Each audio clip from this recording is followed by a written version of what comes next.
Cholesterol. Can diet control it as effectively as drugs? We'll check it out on this edition of McDougall MD. Our special guest will tell you why the right food may be your very best medicine to add years to your life. Plus, we'll go into the kitchen with my TV brother from the Waltons, John Walmsley, and we'll make some yummy, healthful brownies. You'll love them. I'm Mary McDougall, and this is McDougall MD.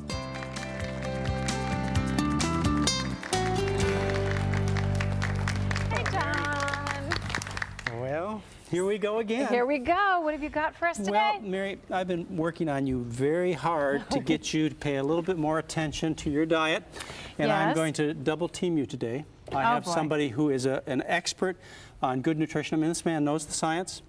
He has been a pioneer. He's written the research, and I think he's going to have some very convincing things to say to you in terms of why it's important to change your diet. And also, he's going to help us debunk some of these diet book myths that are out there, some in particular that I'm interested in. With us, we have Dr. David Jenkins, and Dr. Jenkins is an MD and also a PhD in nutritional sciences, and so he's very, very qualified to talk to us.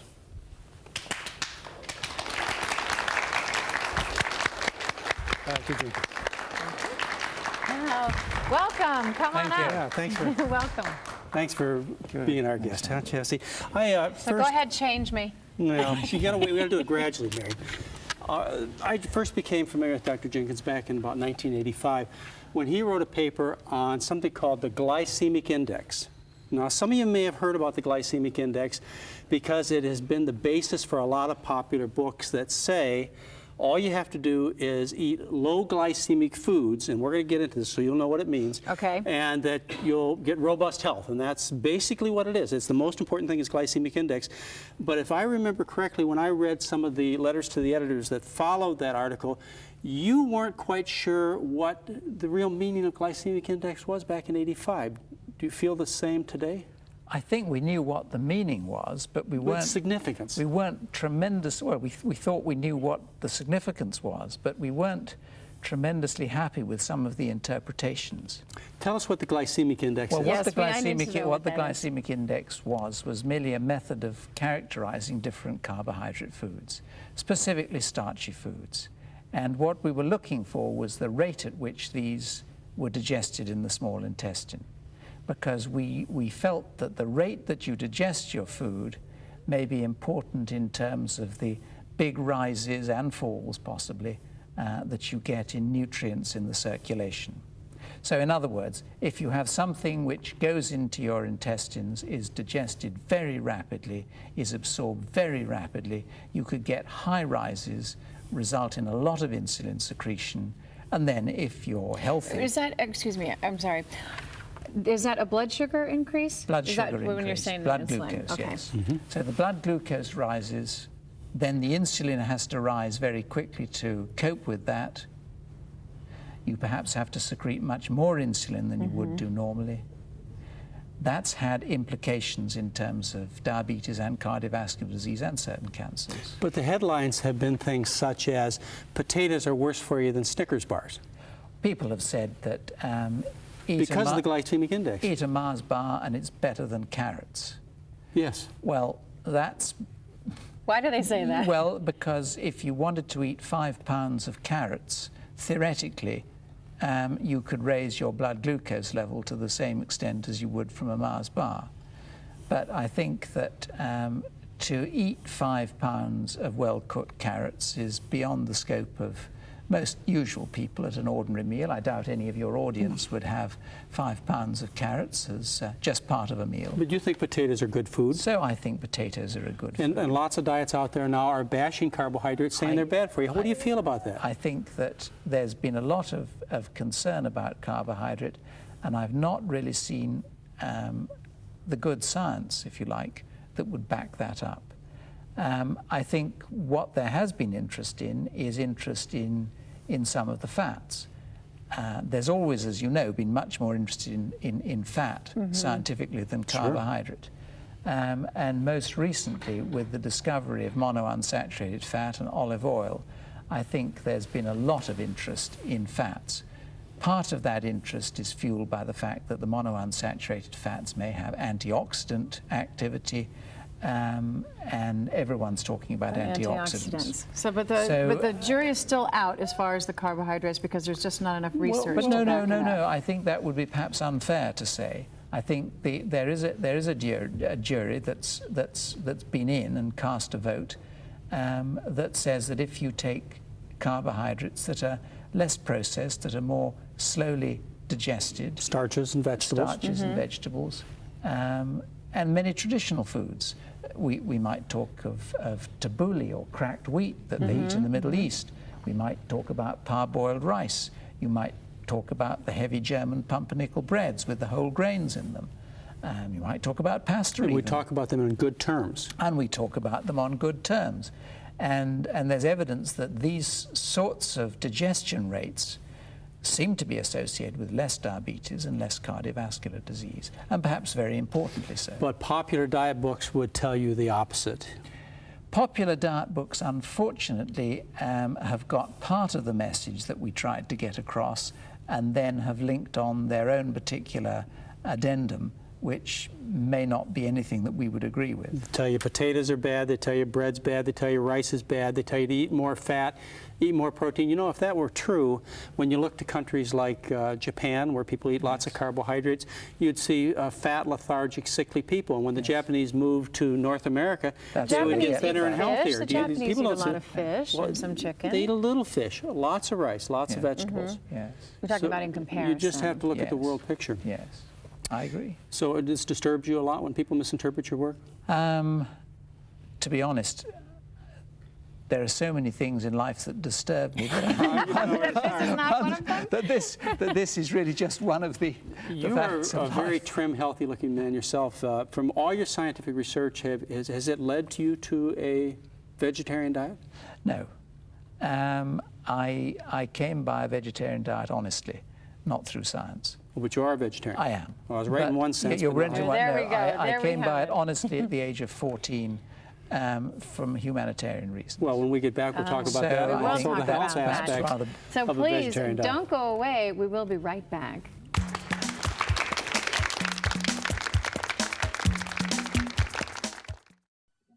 You can learn English at home. Watch Hello Channel.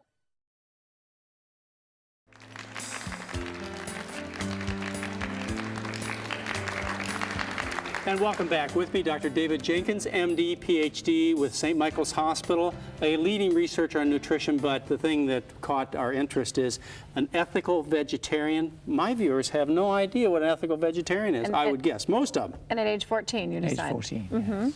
So tell us. Oh, I see. So I've got to give you the story. Oh, well, sure. I'll give you I want the story very quickly then. An aunt of mine who was of a humanitarian persuasion led the charge, as it were, and convinced me that really I should be less of a hunter than I was. I used to do a lot of hunting. As a small child, I was bought a fairly powerful gun and went around doing terrible things to the environment and then bringing back my spoils. My father was a physician, and we then used to try and set up a sort of hospital to cure whatever damage I'd been doing. After a little while, an aunt of mine, as I said, who had been following Eastern religions and had come to the conclusion that this was the way of living, convinced me that I also should follow her. The final cutting point was when some small bantams I had as pets were delivered to us one Christmas as part of the Christmas feast. Oh, that's too bad. At that point, I thought that this is probably enough. And she's right. So she was right. She then went back to being an omnivore and left me carrying the torch. Oh, and you have been doing so ever since. One of the first vegetarians I met, I was a resident. He was an intern. He was a pure vegetarian for ethical reasons, and he lived on Cokes and potato chips. There you are. Yes, you can live very badly. You don't have to be healthy. You can live very badly. You can live extremely badly. When did you make the transition from an ethical vegetarian to a healthy vegetarian? Well, that or actually, did you? No, does it no, have anything to do with the that does science have a now? lot. That does actually have a lot to do with science. Yes. So there, you're quite correct. Before I was an unhealthy vegetarian, healthy enough to get protein, I suppose, and get B12, which was the other concern that my mother had, but otherwise not healthy. Saturated fat and refined carbohydrates was certainly in order. And I think that slowly the research has shown a direction in which one should go and try and make one's diet more healthy. So as you say, I think you can be either very healthy or unhealthy as a vegetarian. I think it allows one the two extremes. Now you're in the circles of research scientists all around the world. Do you see progress? Do you see people in general heading towards a more plant-based diet? I think that's been the advice. I mean, it was the last... But are they doing it? Are they doing it? Well, if we look at the fruit and vegetable consumption, we haven't made an enormous amount of progress with the advice that we've been giving there. So that's a pity. We have brought fat down a little, though, generally. We've certainly brought, I think, saturated fat down quite considerably. Some would worry that we're putting in saturated like fat. margarines and shortenings and so on. There seems to be such a link made. health-wise to fats and diet and so many diseases that I think that's probably why. The other concern is when we replace the fats, we replace it with simple sugars, like cookies and cakes, and that's another big concern. So I think that we have to put the fiber back in the diet, and Dennis Burkitt was very, very early on an inspiration to many of us. Me. There you go, excellent. And Dennis was a wonderful man, and I think convinced us all with a minimum amount of science, but good judgment, I think, and a keen eye for what was happening around the world. He was the first doctor who didn't stand up and just describe diseases to me. He explained that there was a cause based on his research in Africa where they didn't have the diseases that are common to us. So when you say fiber, now exactly, let's make a list for everybody. It's a short list. Your potatoes? It's a short list. It's all plant foods. It's all plant foods. Unrefined. Is what you're saying. Yes. No animal food has fiber. Okay. Makes It is it real all simple, yes. Because we have so much of it, with fiber added into everything, and everybody's saying, oh, high fiber diet, but I don't think people really know what that means. Well, there are some good fiber sources. I mean, the cereals are good fiber sources.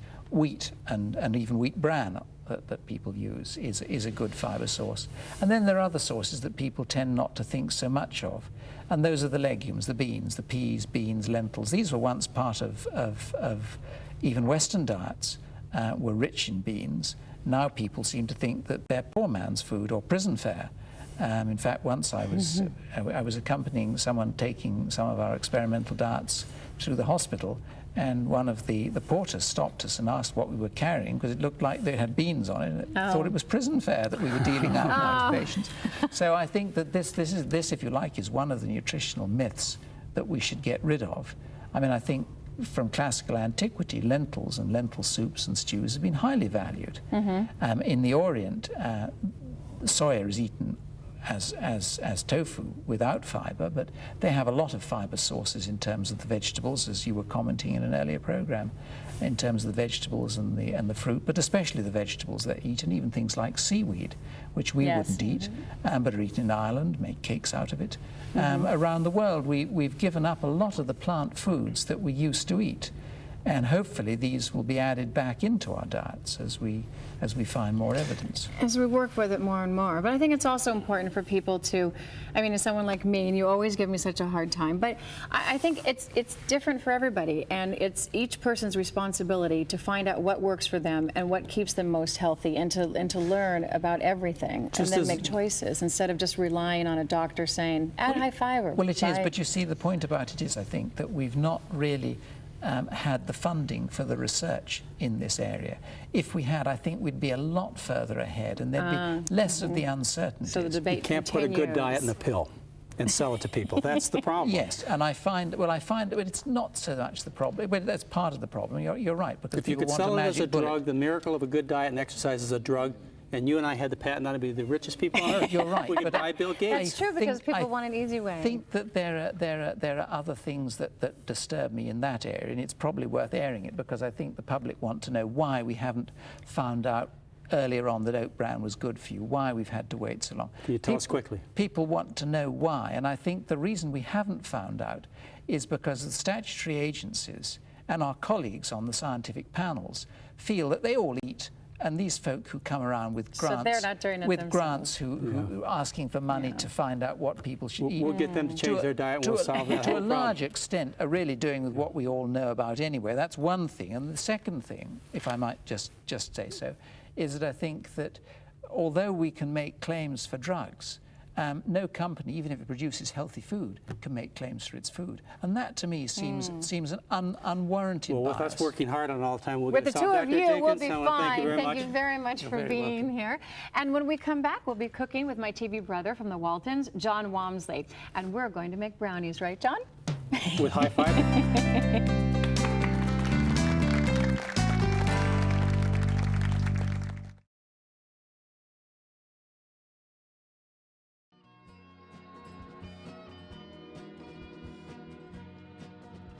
Hello.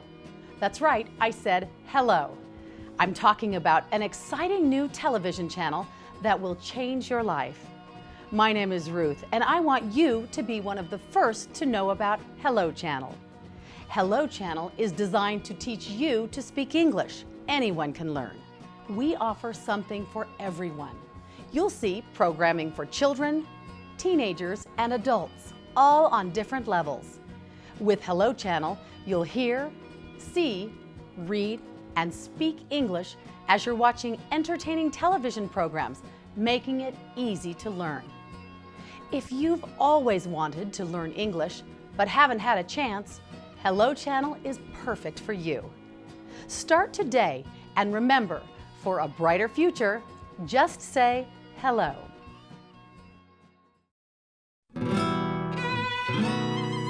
I always loved my mother. Sure, we had a little disagreements every once in a while, which is probably pretty typical. But I remember one day, for some reason, I got really mad at her. I don't remember why. I just remember I said some things that shouldn't have been said. When my dad got home, I knew I was in trouble. But instead of getting mad at me, he taught me a lesson I'll never forget. The ball I was throwing was damaging the fans. And my dad told me that harsh words can be even more destructive. Life's most important lessons are best learned in the home. A message from the Church of Jesus Christ of Latter-day Saints. It's Mary in the kitchen with the Johns. John Walmsley, my brother Jason on the Waltons, and our John.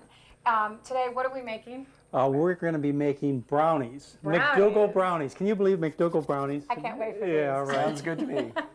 But my brother, John, is a vegetarian, as is his daughter, Brighton. And I know that you had a question that you wanted to ask. I did. My daughter has always been very healthy. She's 5.5 now. And unlike me, you can tell, I don't always talk like this, by the way. But anyway, recently she started to lose some hair. And we called her doctor, who said, well, I think she might need more zinc. And then other people have said, I think she needs more protein. And we're getting, conflicting stories. They say that when they hear you're a vegetarian, don't they? The first thing they say is more protein. And then they're more sophisticated. They say more zinc. What kind of vegetarian is your daughter? Is she a pure vegetarian, or does she have her diet? She does have dairy. Well, that would be the first thing that I'd look toward, John, is the dairy protein. People get allergic reactions to dairy protein, and some are minor things. They get like stuffy nose, ear infections, asthma, bedwetting problems. But they can get more severe, and you can get what we call autoimmune diseases, where the body makes antibodies to the dairy protein that also attack the child's tissues, attacks the pancreas, and gives the childhood kind of diabetes, type 1 diabetes. And it'll also attack the hair follicles, and they'll lose their hair. So I would first start thinking about dairy and getting out of the diet. It's absolutely unnecessary for a child to have cow's milk. Of course, human breast milk is absolutely essential, but cow's milk for a child is not only not necessary, but it's unhealthy. Now, what would you suggest as a substitute for that? Well, for a cereal in the morning, for example, you might think about soy milks or rice milks. They tolerate those very well. For drinking, I think you can't beat the beverage water for drinking. Absolutely ideal. And if you think that you can tolerate some sugary things, some fruit juices would be okay also. And you can substitute easily when you make baked goods, and like, for example, our brownies. You can substitute a soy product, soy milk or rice milk for the dairy. It's a real important step, and it's a hard one for people because there's been so much money spent on convincing people that they should feed their kids like they were baby cows. They're not. They're children. Right. Now, how about in cooking? We're making brownies, and normally with brownies you've got milk, you've got eggs. Are you ready for this task, yes, Mary? Let's Okay. go. I'm gonna roll up my sleeves. All right. Okay. Let's see. Did you get the oven preheated? Yes. The 350 degrees. All right. We got it. So we've got ingredients that we have to combine. We've got ingredients like 1 cup unbleached flour, 2/3 cup reduced fat cocoa powder, 1 teaspoon baking powder, 1 teaspoon baking soda, and 1/4 teaspoon of salt. Now those are your dries. We're putting all those in after. Combine dry ingredients in one bowl. Every one of those goes in a bowl. Okay. Now you also have wet ingredients, and you have to mix the wet ingredients like this product here. This is a wonderful product. Well, you're showing them that this is called Wonder Slim. This is Parade prunes, and it acts as a fat substitute. So that's how you get the brownies to turn out so well without any added fat. That creates the texture. It gives the smoothness, the moisture that you're looking for. And you use about half of this that you would regular oil in your cooking, or you can also use mashed bananas. There are other substitutes for oil. So we mixed Wonder Slim and sugar together in a separate bowl. Now remember, this is a dessert, so we're going to have a little sugar. Okay. That's right. All right. Okay. All right. Stir in the vanilla. Here's the vanilla. Okay. Now you mix egg replacer. Right. All right. Now this is nothing like eggs. This is egg replacer is a mixture of flours. Egg replacer and water together with a whisk. You've done that. Okay. Add the sugar mixture and stir to combine. Okay. All right. Now you take the wet ingredients, add them to the dry ingredients, and you mix. Want to start pouring those in, Wamsley? Yeah. All right. Did you push you around on the show too? Yeah. All the time. All right. Was I the bossy one? No. I thought you were the prissy one. I was the prissy one. The prissy bossy one. Do not overmix. That's one of the important rules. Sometimes you do that and you get lumps and things in it. Okay, and then after you get it mixed just enough, what we're going to do is we're going to pour it. Do this in our pan? You know, it would be better to use nonstick pans, which we have. Let's do that. Right. Keep all the fat out. Okay. Okay, so we're going to pour it in the nonstick pan. Okay. And we'll bake it for 30 minutes. Okay, in just 30 minutes. Yeah. But we do kind of have to get it to the point where it's mixed, and just make sure you get yours with our television time. We don't have time to mix it completely, Well, but we would just pour it in here. I wanted to add something too. You know, some people are kind of leery of sugar. Yes. And I found that there's a product you can get at health food stores, which is a fruit sweetener, and it looks just like a jar of honey. And I made pumpkin pie last Thanksgiving with that, and it was great. Yes. I didn't miss the sugar at all. So if you have a problem with that, that would be a good solution. And you made it with tofu, right? I did. I made a tofu pumpkin pie. Well, that's our favorites for holiday time is tofu pumpkin pie. So that's pretty good, Mary. That's pretty good. We don't have to mix it in. Okay, Can we go right to the... Right in. There we go. Now pretend these are going in the oven. And 30 minutes Yes. later. And 30 minutes later, magic! Voila! I have to have one of these. Oh, I'd like to, John. Go ahead. Well, go ahead. Oh, our Our guest guest. first. Oh, thank you, John. Thank you. That Thanks. reminds me of my manners. Very yummy. Tastes like the real thing, Very doesn't yummy. Cheers. Very moist. And much healthier. Delicious. They are. They're very, very moist. No dairy. Therefore, do real well with your daughter. Great. You know, She'd probably love to make these too. It'd be fun. She would. She loves to cook. and at her young age, you and your wife are still in control, so it shouldn't be any problem at all making the change, should it? For at least another 5 minutes. Right. You know, the great thing about being an adult is you can have your dessert before lunch. That's right. I like that. We'll be right back in the studio right after this break.